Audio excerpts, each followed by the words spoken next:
ये कहानी है फैंग यूहान के, सबसे क्रूअल इंसान, अपना गोल पाने के लिए कुछ भी करने वाला इंसान। उसकी किताब रेवरेंड इंसैनिटी। एपिसोड 1। इस बर्बाद ज़मीन पर सिर्फ एक ही नाम गुजरा था, डर का, क्रोध का, जिसे वो ख़त्म करने आए थे। उसका नाम फैंग यूहान।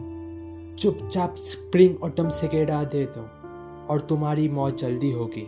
सभी धार्मिक गुरुओं ने एकजुट होकर उस राक्षस को खत्म करने का फैसला किया है, जिसने दुनिया को तबाह कर दिया था। फैंग यूहान, तू राक्षस है। सिर्फ स्प्रिंग ऑटम सिकेड़ा को पाने के लिए तुमने हजारों का कत्ल किया और तुमने ऐसे घिनौने पाप किए हैं जिसे तुम्हें माफ किया नहीं जा सकता।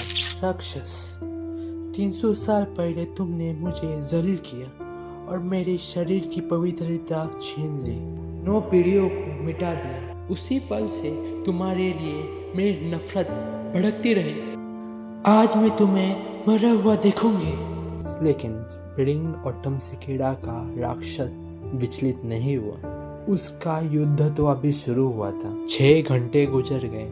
घातक युद्ध शुरू हो चुका था, लेकिन समय बदलते रहे। ये साफ हो गया कि ताकत किसकी कायम थी और कौन कमजोर पड़ रहा था। नीली पहाड़ों के ऊपर सूरज डूबते हैं। पतझड़ का चांद बसंत की हवा के साथ, सुबह बलून की तरह नरम और रात बर्फ की तरह। इस खून खराबे के बीच में भी उसका मन एक शांत विश्राम की ओर भटक गया। चाहे तुम सफल हो या विफल, जब तुम पीछे देखते हो तो वहाँ कुछ नहीं बचा है। उन यादों में एक सच छुपा था, एक और जिंदगी।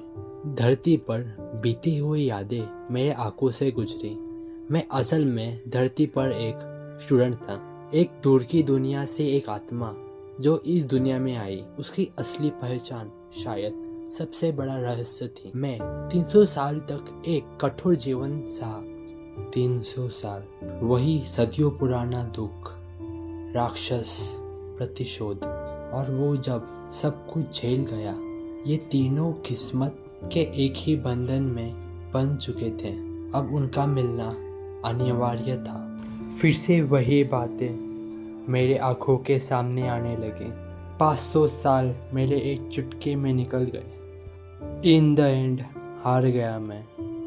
एक राक्षस बनना यानी तबाही और खून खराबा। ऐसे इंसान के लिए स्वर्ग में जगह नहीं होगी अगर मेरा स्प्रिंग ऑटम सिकेड़ा काम कर जाए। फैंग युआन जोर से हंसने लगा और बोला, अगली जिंदगी में भी मैं राक्षस ही रहूंगा। हे राक्षस, तुम किस बात पे हंस रहे हो? सब संभालो, ये राक्षस कुछ तो प्लान कर रहा है। सरेंडर कर दो, तुम हमें स्प्रिंग ऑटम सिकेड़ा दे दो। फैंग यूहान के बॉडी से ग्लो आना स्टार्ट हो गया था और कुछ ही सेकंड में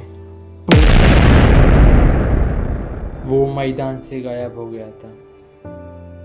अंधेरा छा गया था और हमें अगले ही पल में हमें एक विलेज दिखा, उस पे बिजली गिर रही थी। चैप्टर 1 खत्म हुआ। आप और देखना चाहते हो तो सब्सक्राइब करना ना भूलें। मैं और तरह की मानवा नॉवेल भी आपको रीड करके सुनाऊंगा, तो भूलना मत।